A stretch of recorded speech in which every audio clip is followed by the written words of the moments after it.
Hey y'all. Uh,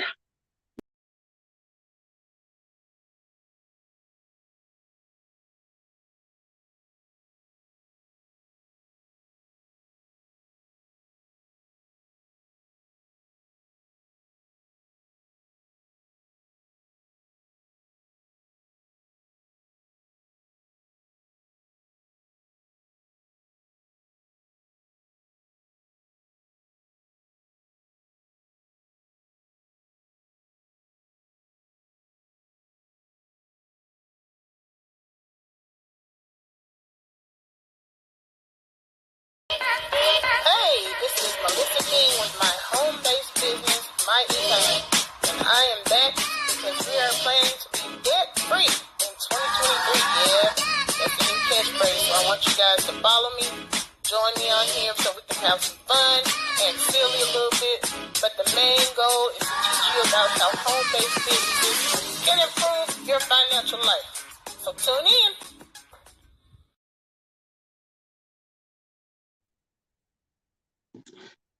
okay, y'all. Yeah, I'm jacked up today.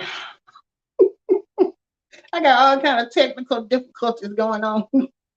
um, Thanks for coming through anyway, though. Yeah, my desktop saying one thing, my phone telling me something else, and that just means it's gonna be an interesting day. Thanks for coming back and joining me on with my idle chit chat.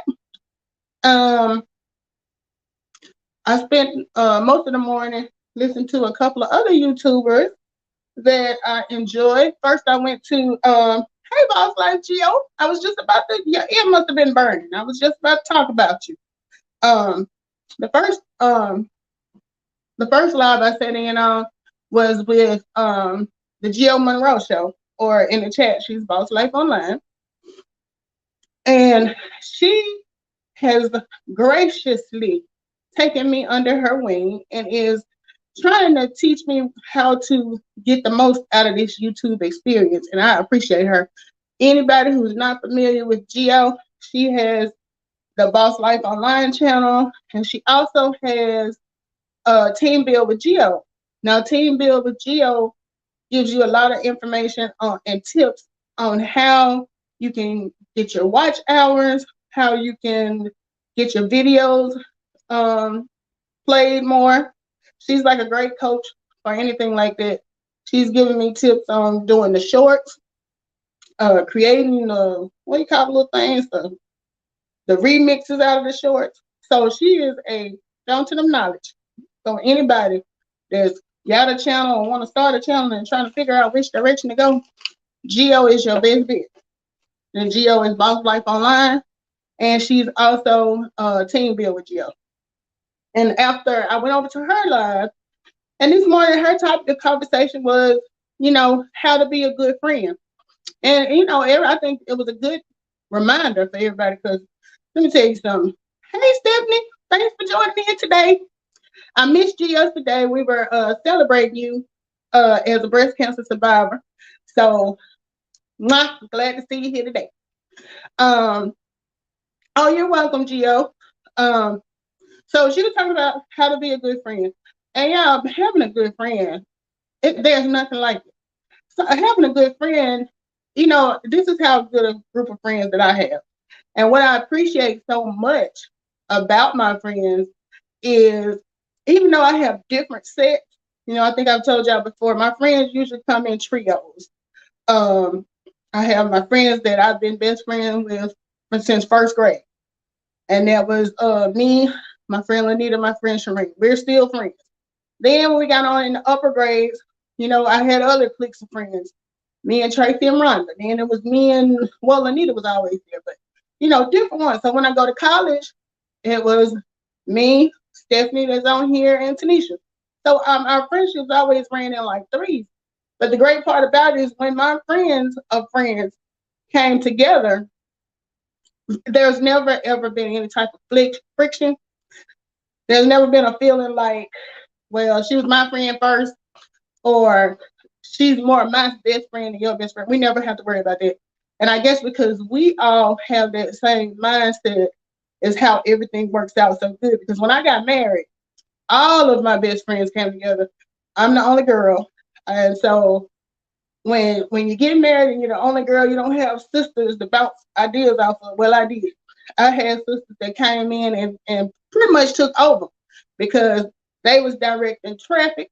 They was clowning the people at the hotel. My one friend Tanisha, I got married at a local hotel here at an outdoor. They had an outdoor setup, so we had and trust me, I'm an economizer, baby. I did my entire wedding for $500, and on top of that, my wedding gift from my dad was, guess what, $500. So I did my wedding for free. That included the plane tickets, everything, because you know, I used to, I was living in Florida when I got married, but because I knew it was going to be an inconvenience for my family to all go down to Florida, I decided to get married back here at home. So we found a location indicator at the Marriott, very nice hotel. They had the outside set up. So I was like, look, this is what we gonna do. Uh, we gonna have the wedding outside, and we gonna have the reception um on the inside, and we gonna do that whole kit and caboodle in one. And then on top of that, it was my birthday, so it was like a wedding slash birthday party for me. So it was a win-win for me. So I kept everything very simple. I told them I didn't want a bridal party, none of that. I just had me, my husband, my dad.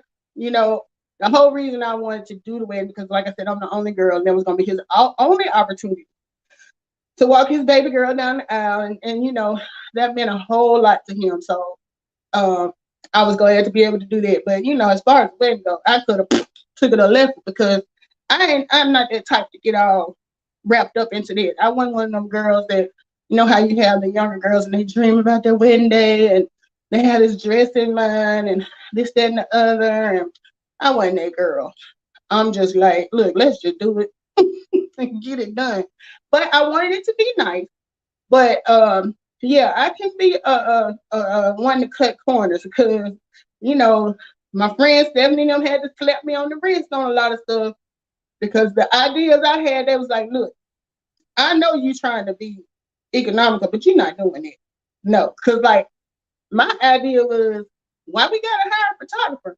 Let's just go out and buy a bunch of, because back then, people bought the little disposable cameras.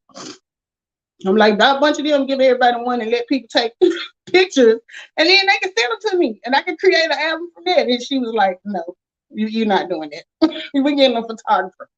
So we did end up getting a photographer. And like I said, there was no bridal party. My dad walked me in. My uncle did a prayer. Um, we got married, went on the inside. We had the reception. My brother did a toast. It was an island theme because my husband was Jamaican. So, we set that up really nice. But what my girlfriend Tanisha got mad about, the hotel staff came to set up the reception room. And honey, them tablecloths hadn't been ironed. And I was not going to make a big deal about it because, I was doing everything, pretty much myself. So I started off helping them out with getting everything ready. And then at a certain time, I left to go over to the room because I even got dressed by myself. My mom and them, I didn't have nobody with me. I just went over there and did what I had to do and come on back. So when I came back, those tablecloths was on point because she had told the people at the hotel, go get me an iron. And she ironed them jokers. They was like, we're not half stepping on this. So that's when you got good friends because you don't even have to tell them. They just gonna take the lead and do what needs to be done. And they know me well enough that they know that I'm funny about certain things, but there's some things I just don't, it's not a big deal. But like I was saying in Geo's live this morning, what I appreciate about my friends is they get me. We have an understanding. And that's why I joke all the time and say, I done reached my friend quota. I'm not trying to break nobody new in. Because then I got to explain to them, look, if you call me and I don't answer the phone, it don't mean I'm mad at you. It don't mean I'm ignoring you. It just means I can't talk right now. And when I get a chance, I'm gonna call you back. And then another thing, if we're on the phone and we have to get off and I say I'm gonna call you back. When I say I'm gonna call you back, I mean before me and you die. It don't necessarily mean in the next 5 minutes or the next 5 days. Before we leave this earth, I'm gonna try to call you back. So, because I done had people try to hold me to that. You said you was gonna call me back. I said, yeah, I still plan to. It ain't over. I can still call you back. It's just not, and I'm not a big phone person anyway.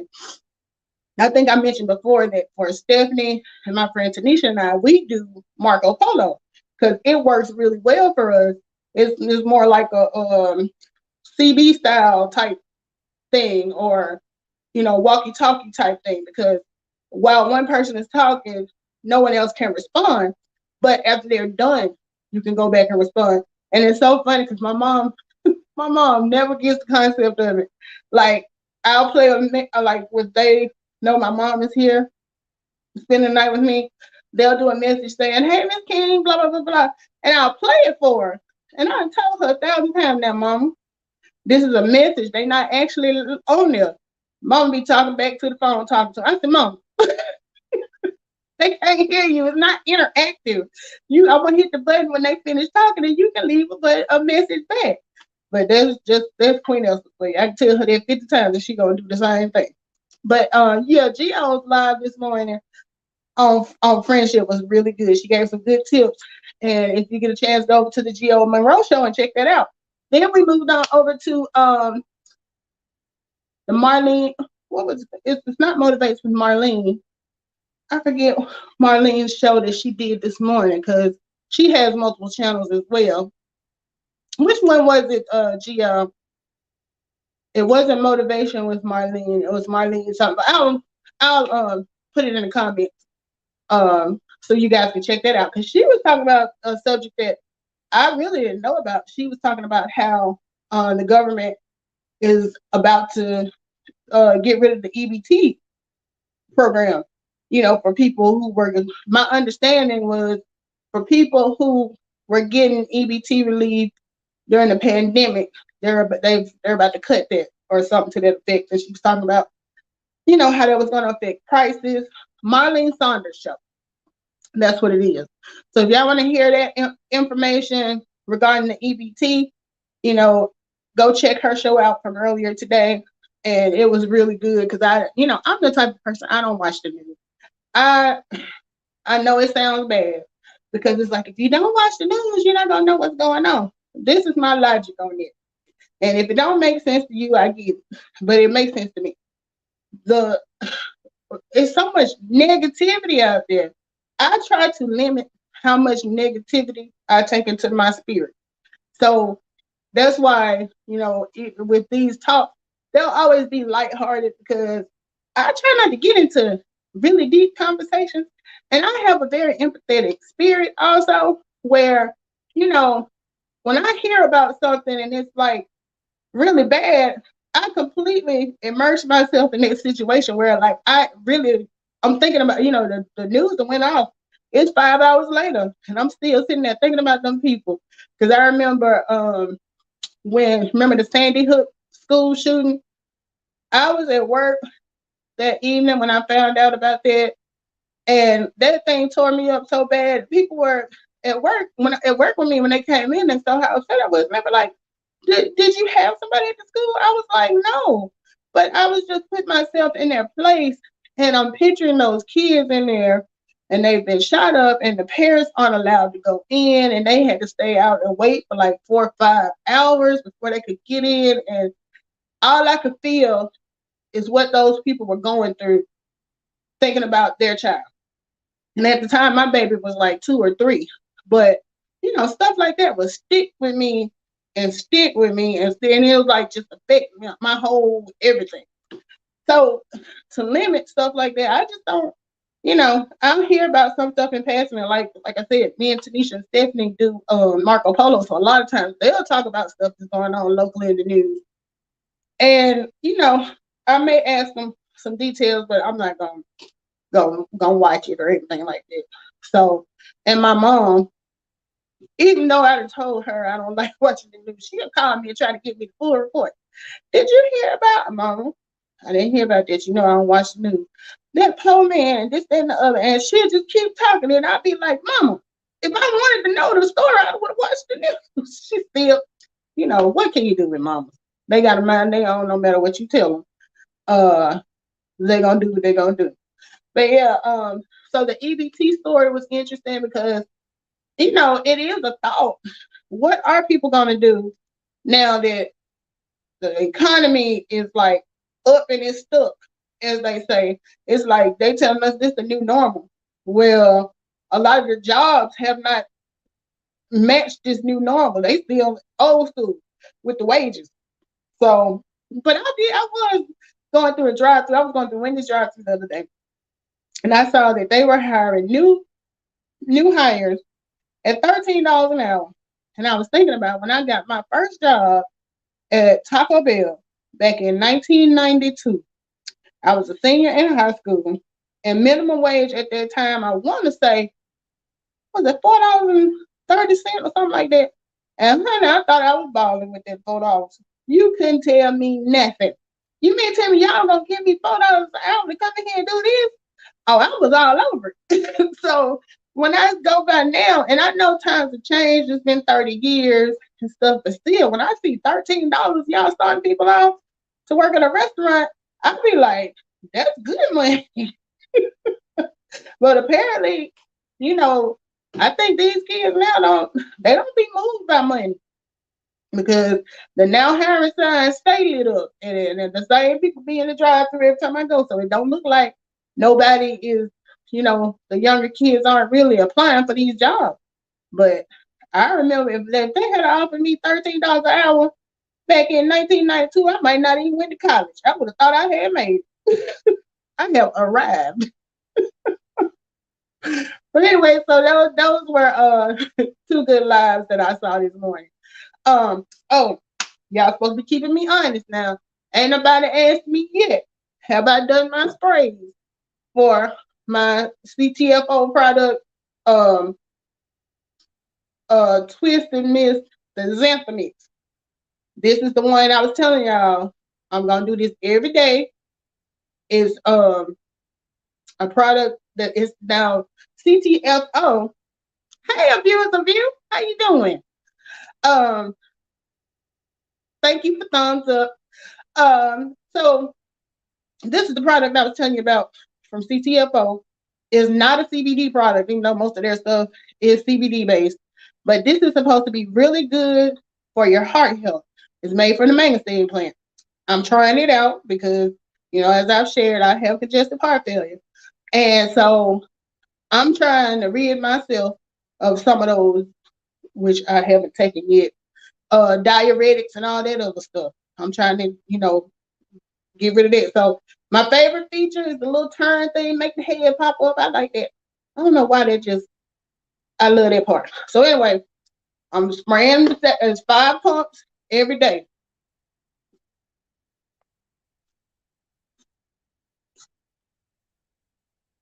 Was that 5? If it wasn't 5, that was one to grow on. But anyway, yep. So got that done. Are you coloring and listening? Now, a viewer's a view. She does her show, and if you want to go over and have some relaxing conversation and watch her color, she does the coloring books, and I've seen her do a lot of them. Now I don't drop down a lot of times, viewers of you, but I have been over on your channel and watched you color. I personally don't have the patience. I need some, I used to do crossword puzzles. I like crossword puzzles and stuff like that. So that's something I would take time to do. But the coloring, I don't know that I would have the patience for that. And I'm such a, I'm a perfectionist when it comes to certain things that I want it to look just right. But I ain't gonna knock it because I haven't tried it. So, but I will say, Miss Pam, she's on the coloring thing, and I think you've been doing that for over a year, haven't you? I remember when you first started a while back. But Okay, so yeah, I've done my magazine spray. We're gonna see how this gonna help with the CHF. Hopefully, I'll be coming to y'all in 6 months saying that it took me off my diabetic. I ain't got to do this, I ain't got to do that. That's the goal. So we're gonna see how that goes. And then last night, of course, I did rub myself down in my CTFO. I don't think I had it. I can't never get it right with this darn camera. Because it's like the opposite of what you think you're doing. But anyway, it's the 500 milligram roll on for muscle and joint relief. Me and the tree trunk legs and my knees love this. I put it on my lower back. It loves it too. So I always got my CTFO link down in the whatever, the drop down. So if you want to check out any of the products, now I'm personally vouching for these two because these are the two that I have tried. I got some um sleep, something that's supposed to help with sleep on the way. I'm gonna let y'all know how that goes. Because I ain't gonna, if it don't work, I'm not gonna lie to you about it. And the good thing about it is everything is a money back guarantee. So if you don't like it, send it back. Okay. So got that done. I can check that off this. The next thing, this is Women's History Month. And I think today is the actual day. National Women's History Day or something like that. I think I saw. It's March the 8th. So I know the whole month is set aside for it, but I guess this must be like a specific day. So in line with that, yesterday I celebrated all of my breast cancer survivors that I know personally in my life, and my shero is there. So today, who I want to talk about, because like I said, there are so many people in history, and people tend to focus on people that everybody knows.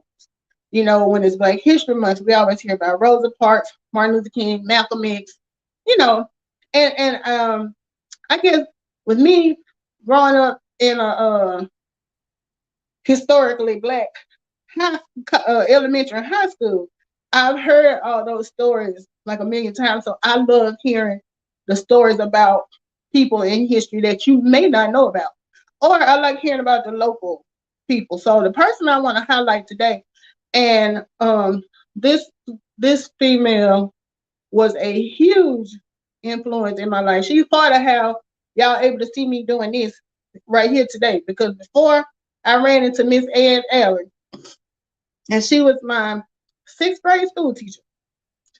I was so, I've always been shy, but I was like really, really shy to the point that I was like introverted, pretty introverted. I didn't talk a whole lot. I was like, you ask me a question, you get an answer, but I wasn't a conversationalist outside of the home. Now at home, I always ran my mouth, but when I would go to school and stuff, I was just really reserved and I didn't talk a lot. And I wanted to, let me see, I was going to share her picture. She passed away a couple of years ago, and that really broke my heart because I've told y'all before, I'm from a small town. So whenever I go home for anything, whether it's a sporting event or any type of program, 9 times out of 10, I was going to run into Miss Allen. And I told her the same thing every time. You are still my favorite teacher. Hey, Pandy. Pandy Hair Candy Moore is in here. Y'all check Pandy out. She always got something good going on her channel. Especially if you like game night. She's a fun person to go over to for game night. And she's also a Amazon. She has an Amazon storefront. So a lot of times when I order things from Amazon, I'll go to her storefront and use that because she gets get credit for things I was gonna buy anyway. I don't have a storefront. Why not go over and support her? So if you go to her description or her about section, you'll see the link for her storefront. Let me find this picture I was looking for. Let's see here. I think I saved it as an overlay. Yep, here she go. Now, y'all can still hear me with the overlay on, right? I think you can. I think it's the other thing you can't hear people when you put it up. But anyway, this is Miss Annie Allen. And, she might just look like a regular everyday Joe Schmo. to y'all, but this lady right here influenced so many young people's lives when we were growing up. Like I said, we're from a very small town. Um, a lot of us come from families. Our families may not have had a lot with it being as country as it was. We had been exposed to a lot. So she was that type of teacher. I don't know what kind of teachers y'all had, but our teachers took a personal interest in you. And I think everyone should have that one teacher that they'll always remember because they saw something in you that maybe other people didn't see.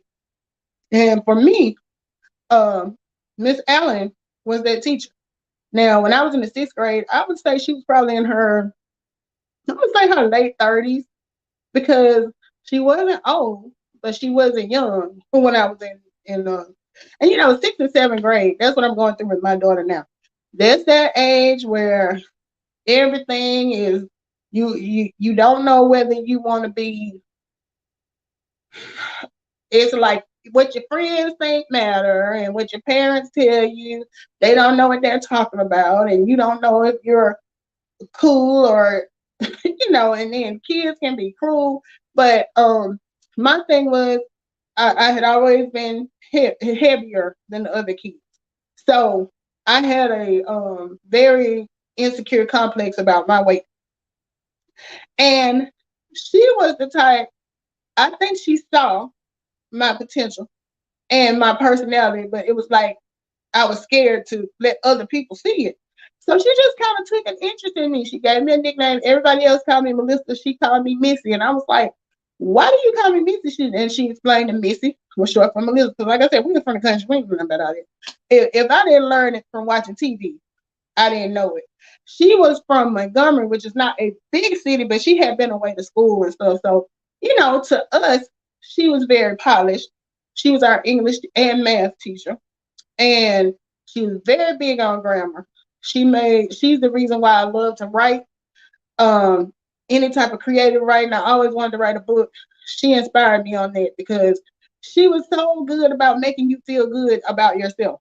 And I think if more young people had teachers like that in their lives, it would help them thrive more when they got to high school. Because like I was smart, but I hadn't tried out for like we had the scholars bowl or the quiz bowl.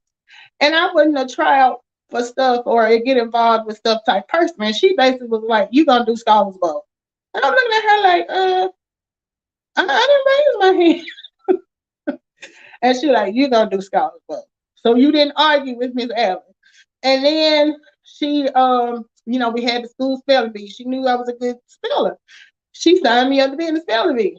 And I'm like, I don't know if I want to do that. She like, you gonna be in the spelling bee. So it's like she saw things that she knew probably would bring me out of my shell. And she kind of gave me that push where I felt like I don't really want to do it, but I don't want to disappoint Miss Allen. And then once I got in there, I kind of was glad that I did because I ended up, making friends and stuff like that. So she was very inspirational. And I think she continued to do that. After she stopped doing sixth and seventh grade, she actually became the school counselor. So, and which I think was the best fit for her anyway, because she had a way of making you feel special. She could pick out your insecurities and kind of work on those without you knowing that that's what she was doing. And, she explained a lot of things. I had a friend that said, sixth and seventh grade, a lot of times that's when your cycle starts. Well, she wasn't familiar with all of that. And she said Miss Allen took her to the side and, talked to her about it because she hadn't said anything to her mother and she didn't really know what was going on. So she even stuff like that. I didn't find it out until 30 years later when I was having a conversation, but she affected everybody in a different way. So I was sad to see her pass, but she did a great job during her years in the school system. I don't have anything negative to say about her. She was funny. She was a good storyteller. Um, and she had a good heart. She didn't play now. She'll pull out that stick on you. You get to showing out. But see, I wasn't there showing out type, so I ain't had to worry about it. And she knew everybody's parents. And she would go by the house, if she needed to. Oh, and I remember at one point she spoke to a parent, and that child's parent came up to the school, and it did not go well. I don't think Miss Allen was expecting it to go the way it did, but when her mom came up there, she was not playing no games. And her thing was, you showed your ass in front of your classmates, you gonna get punished in front of your classmates. So, I'll let y'all leave that to your imagination, but mama wasn't playing. So that is my history person for today.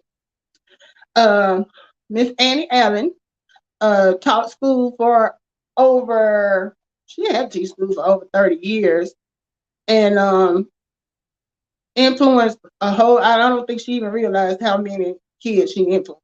So hopefully they still have teachers like that now.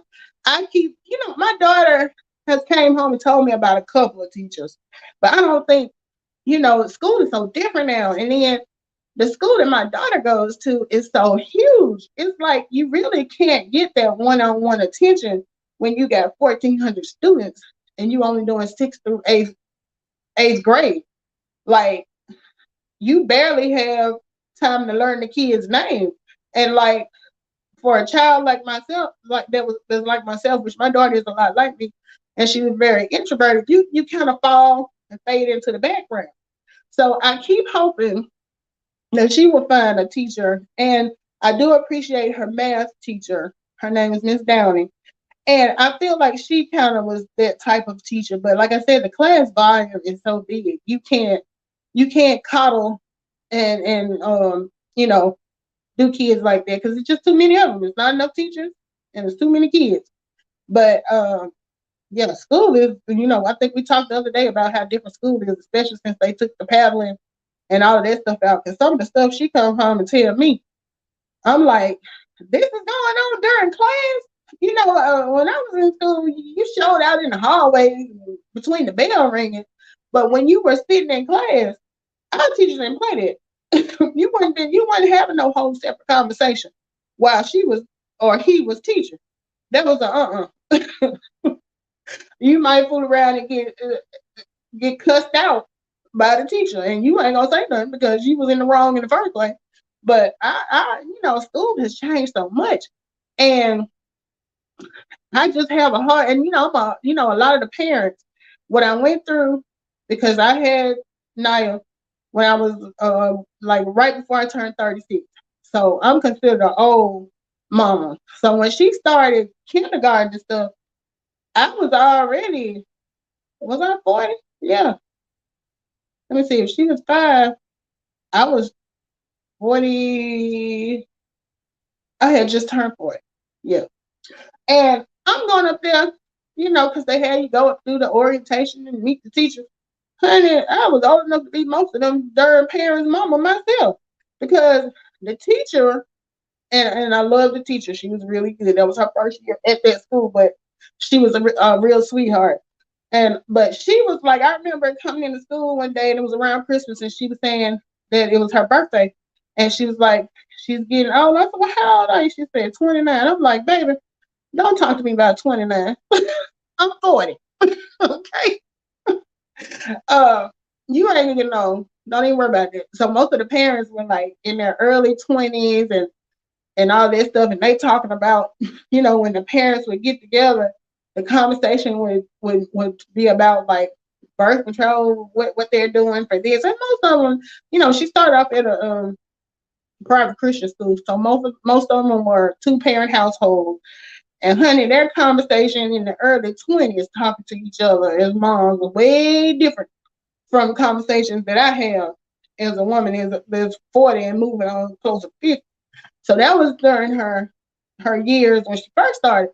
But then when we moved up to the Huntsville area, I realized that the parents up this way, and again, most of them were two family homes, but the parents were older. I was the young chick. And I thought that was kind of odd, because like the conversation went from talking with the other parent about They were talking about birth control, what they was using and stuff. And these over here talking about menopause and what they taking for heat, what you call it, the hot flashes and all that. And I was like, well, darn, I done went from one extreme to the other.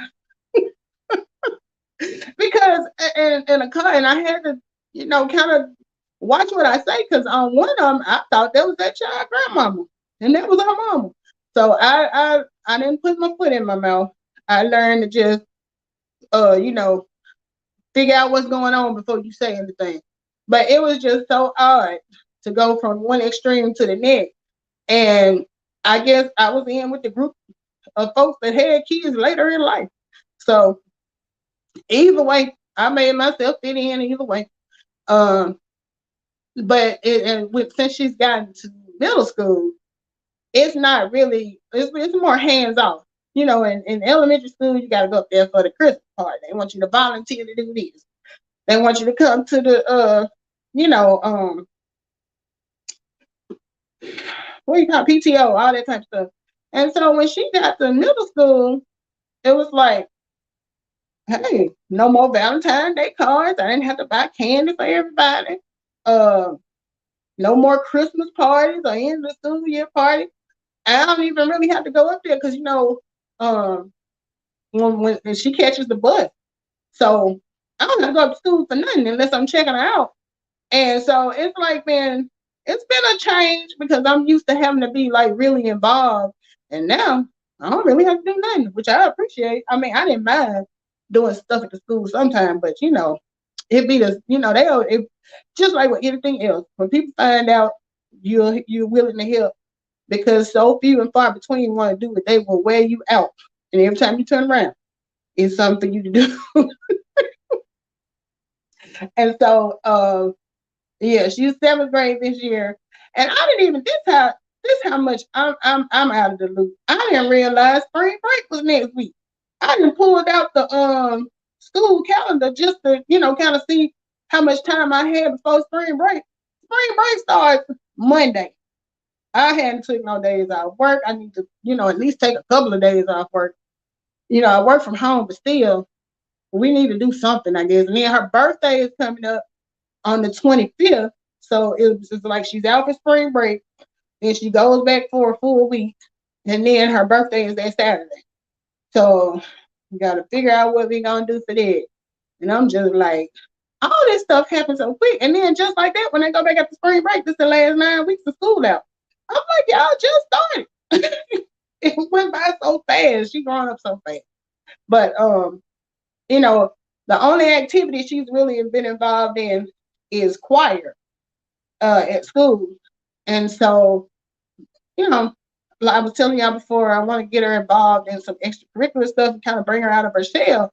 So, I've gotten back active with my sorority, and I purposely have volunteered to work with the committee that works with, they have a club for girls that fall between 12 and 18. So I want to get her involved in that, to learn about community service, to, meet different girls, get involved. So we had our first meeting yesterday, and I told them, I said, look, because honestly, I had been inactive since a very long time. So this year, I chose to get back active. And even when I was active, I wasn't associated with this group. So I was like, y'all, I'm coming in this thing from scratch. Y'all gotta tell me how it works. And I said, I'm gonna go on and apologize up front because I'm very blunt. And whatever I'm thinking, a lot of times that's what I'm gonna say. But I don't mean no harm. Because they got to talking about, fundraisers and stuff. And I was like, oh, I'm gonna be honest with y'all. I never been on the administrative side of the fundraiser. I've been on the side where my kid had to participate.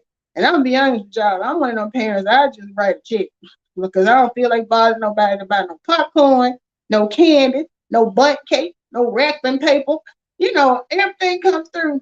I'm just like, I just, that's just not who I am. So now to be on the other side, I'm just like, But so they were saying, one of the ideas they were talking about doing was a car wash. And I'm like, this is old school. Who still wash cars? And I'm like, these kids don't know nothing about washing no car. And I'm like, really? This the fundraiser we gonna do? And so I was like, but if that's what y'all want to do. But I ain't, number one, I ain't keen about outside. So that sounds like something standing out there in the sun all day and stuff. And so the other idea I had, which I thought was a much better idea, was having like a pop up. They want to do like a pop up shop and let some of the local vendors come and set up tables, and people can come by and buy. I said, now I like that deal idea a whole lot better because number one, we ain't got to clean up behind them. They bring their own stuff. They set their own table up and they do their own work. And when they done, they unpack and they go home. When you talking about doing something with a car wash, you got to deal with number one, children playing around with some water. That ain't my idea, you know. And then people gotta drive up. I don't know. It may just be me being old school, but I wasn't real keen on it. What y'all think? Do people still do car washes? I just feel like it ought to be other ways to do a fundraiser than flagging folks down and trying to wash a car. But yeah, that could just be me. So I'm hoping that this activity will kind of bring her out of her shell. But when I told her about it, she was just sort of like, what am I gonna have to do? And I tell her all the time, she has a lot of personality and she's very funny, but she reserves it because it was funny when she was in elementary school. The teachers would be like, she never talks. Even in daycare, they say she never talks. And like when I would go and take her when she was in K3, when I first took her, because she had only been with, I had a private sitter when she was a baby. And then I tried doing daycare in Florida briefly, but she was only in there for about 2 months and I wasn't really feeling it. So then when we moved back here, my parents were watching her for me. And so when she got to be about 3, they were like, she needs to start interacting with other kids because she was like an old folks baby. So when she did start at the daycare and I dropped her off and I came back to pick her up and I was like, how did she do? And so the teacher was like, she was right here looking at these kids like they had lost their mind. She like, why they so loud? They said Night was looking at them like they were savages or something. Because you know how little kids are. And she was the only black child in the class. And so the kids was all over the place. This and that. They said Night was just sitting there looking at them. And then I remember one time I come to pick her up and the other kids out there playing playing and stuff in the room. She up there with the teacher with her hand on the desk, and they flipping through a magazine, looking at like a jewelry store, a K Jeweler or some magazine, talking about which stuff they like. I'm like, why you ain't down there playing with them kids? Playing with them kids. You up here with the teacher having a conversation. But they would be like, she never talks. Okay, Stephanie says, yes, they still do car washes. The band. Okay. All right. If they still doing that, okay. I ain't keen on it, uh, but yeah, now you be looking at them kids like they have this face. And they be like, she never talked. So one time she had come home because as soon as her butt would hit that car, she would talk me from the time she got in that car to the time her eyes closed at night. Blah, blah, blah, blah, blah, blah. She talked just like I do. Run her mouth. And so I was telling the teacher, I said, yeah, she talked. And so at one point, I had did a video of her because she was telling me about they had been on a field trip. So I recorded her telling me about the field trip and I posted it and I tagged a couple of her teachers at the daycare. And when I brought her back to school, they was like, we were blown away. We have never heard her talk. She said that side of her, we've never seen it. They're like, when you drop her off, She's quiet. If you ask her a question, she'll answer. If you tell her to do something, she'll do it. But all of that conversation she was having, we didn't even know she could talk like that. I said, honey, yeah, she deserved all that for me to talk my ears off before I go to sleep. So, um, and she's still a lot like that. Like even now, the teachers are like, she's real quiet and stuff. And I'm like, quiet, well. But then my folks were the same way because they would tell her. I know with me, uh, at first, whenever they would have the parent teacher conferences, they would go to school when I was in elementary school. They'd be like, well, she's very smart, she's quiet, she's respectful, but she's, a little bit reserved. So then when I got a little older, they was like, well, she's very, very good student, but she's a little bit indifferent. Like she doesn't really, you know, get excited or whatever. By the time I got to high school and they were going to like, she just don't give a damn about nothing. We can't get her excited about nothing. Cause I just was that real chill, you know, if that's what you want to do, that was always I didn't have nothing to say one way or the other. It's like, shoot, well, if I don't like it, what can I do about it? So that was always the feedback I got. And I guess she followed in my footsteps. I mean, it's just me and her. How many footsteps she gonna follow? She only got one example to follow, but it's just so amazing. And the other thing that I find amazing about kids now, me and her father have been physically separated since she was 2. He's still down there in Florida, so it's not like, she talks to him on a regular basis, but they don't have interaction like they did on her first 2 years of her life. And it is so funny how I'll see her do things that's just like him. I'm like, this genetics mess is real because she'll make a facial expression or she'll give me an answer, and she's never been around him to respond that way, but she'll do stuff just like her daddy. And I was just like, that is so crazy. She ain't spent no time with him. But I guess the stuff just be, natural. And then the crazy part with them is like he's very quiet too. He's extremely quiet. And I remember thinking when I was pregnant with her, because he was so quiet, I was like, shit, you quiet. If this baby come out quiet, I ain't gonna have nobody to talk to. I'm like, I hope she talk, and what I say that for, because she do talk. But when the two of them are together, it's so funny. It's like both of them, and without saying it, it's like they want me to be there. I'm like, I'm not really a part of this relationship. This is y'all's relationship, But he don't be wanting me to leave, and she don't be wanting me to leave. It's like I got to be the buffer or the glue in the middle.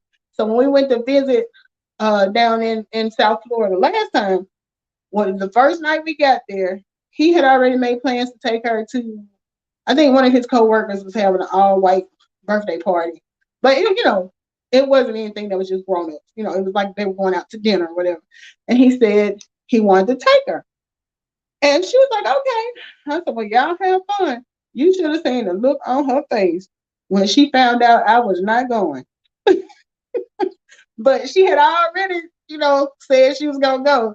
So, her dad left the room to go do something. And she was like, Mom, I don't know about that. I said, look, child, your dad ain't gonna let nothing happen to you. Go on, meet his friends, have a good time, this, that, and the other. But, it's so funny because with both of them, whenever they talk about doing something, because I think he came down to visit her when she turned, maybe 8, I think. I think it was when she turned 7 or 8. And we were living in Birmingham at the time. And she had said she wanted to go to the zoo. I said, well, tell you that, So I was like, of course, she wanted me to say something. So I'm like, none of people want to go to the zoo. And he was like, okay. I said, well, you can take my car if you want to. And he was like, you not going? I was like, I done been to the zoo before. Nope, I don't plan on going. So I could see him internally freaking out, and I can see her outwardly freaking out. But I'm like, y'all just gonna have to deal with it because I'm not going. Y'all two go and do what y'all two gonna do. So I'm like, I mean, I know it's hard on them because they don't live in the same state and they don't see, talking on the phone is not the same as being in the house with them or being around them. But I'm like, Y'all are gonna have to establish y'all's relationship with each other without me, because my relationship with you is fine and my relationship with you is fine. I don't need y'all for me to have a relationship with the two of y'all, so y'all need to be able to do the same thing without me. So it's a work in progress. But the fact that both of them are kind of shy or kind of quiet, uh, yeah, it makes it hard. Cause like even when he calls her, she will put the phone on speakerphone. Like it used to be before she got her phone. When he would call her, I would answer the phone and just put it on speakerphone. Well, when she got a little older and she got her own phone, even when he calls her now, she will come out of her room, come where I am, and put it on speakerphone. And I'm like, what you bring? Why you bringing it here to me? She want me to be on that. But I think a lot of times too, I have to be the interpreter because my ex husband he's from Jamaica. He's been here for I think he's been here for about I don't think it's almost 20 years, not quite 20 years. And so his English is good, but still like sometimes when he's talking, she can't make it out. And see, Naya the type that she always been like this. After she said two times, she through talking. She come give me the phone. So he'll say something. She'll be like, huh? Or she'll be like, what did you say? And if he said that third time and she don't get it, she done. So I have to be like, what he's saying is, and then I have to do the same thing for him with her because she talks fast like me. So I have to be the interpreter of the patois. So that's always interesting too. But yeah, that's their thing. I ain't worried about it. They got to build it on their own. But I'm just glad that they are a part of each other's lives. That's a whole nother story. But I'm up to 52 minutes, so I was able to talk my way to almost an hour. Thank you guys for joining me and listening to me ramble and chit chat about whatever, because that's exactly what it is. I'm proud of myself. This is week number 2, day number what's the day? Day number 3 and week number 2. 2 more days, and I'm gonna have 2 weeks down. I'm proud of myself. My whole purpose is trying to build up my watch time so I can work towards a monetized channel. And Geo, who I was telling y'all about in the beginning, she told me if you want to do it, you need to hit that live button every day and talk about something. So I'm taking her advice and I'm hitting the button every day and really talking about nothing. But I work from home. I'm here by myself. Most of the time, my conversation is with the 12-year-old. So I don't mind sitting here talking to y'all for a whole hour about nothing. But anyway, thanks for joining me. Like I said, my links are below for a CTFO. I had a live with Tony last night. My major reason for being on here is I promote my home-based business with my econ. We had a live last night that I shared. Right now, we're having a membership drive where we're trying to get for you can join and start your own business for $9.95 or $10, however you want to put it. And we're doing that for the next 90 days. So if you're a YouTuber and you have a monetized channel, but you're not really sure that whether you're leaving money on the table, joining my econ will help you to understand having a home-based business, teach you what you need to know as far as taxes, um, making sure you're claiming the right things, making sure that you are audit ready. You're tracking the who, what, when, where, and why for your home-based business, so that if anything comes up and you are audited, you have proof. So all of that is in there. The membership comes with a lot of things. If you're looking to build your credit, it comes with a credit repair, do it yourself that teaches you how to do it. There's a travel benefit in there if you travel a lot. Tony's getting ready. I was talking to him last night after the live, and his wife was helping him book a cruise, not a cruise. He's going to Cancun in another week to hang out with some of his buddies, and he's using our travel membership. So he's getting like 70% discounts on airline tickets, hotel, all that, you know. So there's a lot of things that come with the membership. Check it out. The link to my my econ page is down there as well. If you got any questions, hit me up and I will see you later. Well, it might be some guys listening, but I'm pretty sure it's just women. So I will see you ladies tomorrow. Thanks for joining me.